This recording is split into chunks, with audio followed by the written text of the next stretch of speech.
You're back in the Olympic Zone. Welcome back to the Olympic Zone. Joining us now, the 1994 U.S. Olympic alternate and 7-time U.S. senior dance medalist, Ron Kravette. Ron, thanks for coming in tonight, because when it comes to ice dancing, we need you tonight. Joe, it is great to be here. Thank you so much for inviting me.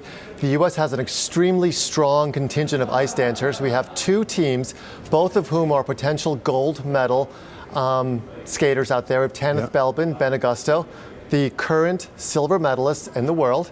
They were just beaten last month by Merrill Davis and Charlie White. They are extremely strong up-and-coming team. They have ranked more points than any other team in the world this prior competitive season. So they are both right in the medal rankings. A lot of momentum and a lot of interest in figure skating right now. We've seen some great skating so far in these Olympic Games, from the emotional gold won by the Chinese in pairs last night, obviously, with Evan Lysacek. Tonight we turn our attention to this ice dancing, and for a lot of people, they don't fully understand all the different components of ice dancing. But before we get there, just the strength of this field. I know the Russians and the Canadians will also be in competition here and are favored to be up on that medal podium as well with the Americans. There are four extremely strong teams, all of whom have won medals at the World Championships over the past 2 years. You've got the current world champions, Oksana Domnina and Maxim Chabalin.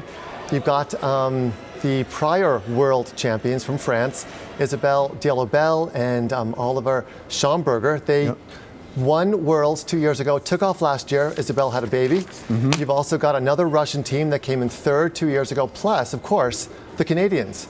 On their home ice, their advantage, Tessa Virtue, Scott Moore. They were second at the Worlds 2 years ago, third last year.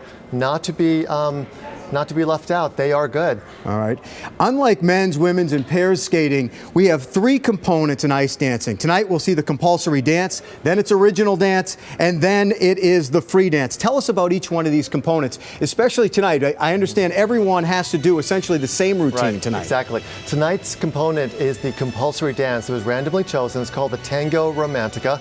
Every team will do the same steps to the same rhythm of music. You might hear different songs out there, but it's the same rhythm. And the way the judges judge this is based on their speed, their creativity with how they interpret the music, their coverage of ice, their strength, and the teams that have been together the longest will definitely have an advantage tonight. Also, we have to talk about the scoring system. We all remember what happened in Salt Lake City and the second pair of gold medals that were handed out. We're now into a scoring system that's supposed to be more objective. And explain this to people. We've got two sets of judges, and how does this go down so there isn't another scandal? Well, in 2002, of course, the scandal was so incredible that the whole system, that for the 6.0 system, was disbanded. There's now a system that has more objectivity, in which the difficulty of the stuff, the elements, the jumps, the spins, the twizzles, the step sequences are judged by a separate judging panel, a technical panel, and they judge things based on a level of 1 to 4, 1 being lowest, 4 highest. Then the normal judging panel, they will judge the speed, the creativity, the choreography, the strength, the emotion that the skaters project on the ice. All right, Ron, thanks for coming in tonight. We look forward to, we're probably going to need to call on you again to break this down, because it's supposed to be, there's not supposed to be any vulnerability now to the scoring system, but I have a feeling by the end of these three components, we may need to have another talk. Well, skating is nothing if not controversial. And I'm sure we'll see it. We've already seen it a little bit with the men's event, with the wonderful skating of Evan Lysacek, and quite possibly we'll see it again with the dance. All right, Ron Kravette, thanks for coming in here tonight. Up next on the Ozone, the stone, the hack, the house. What do these terms all mean? We'll learn the lingo of curling. You're watching the 7 News Olympic Zone.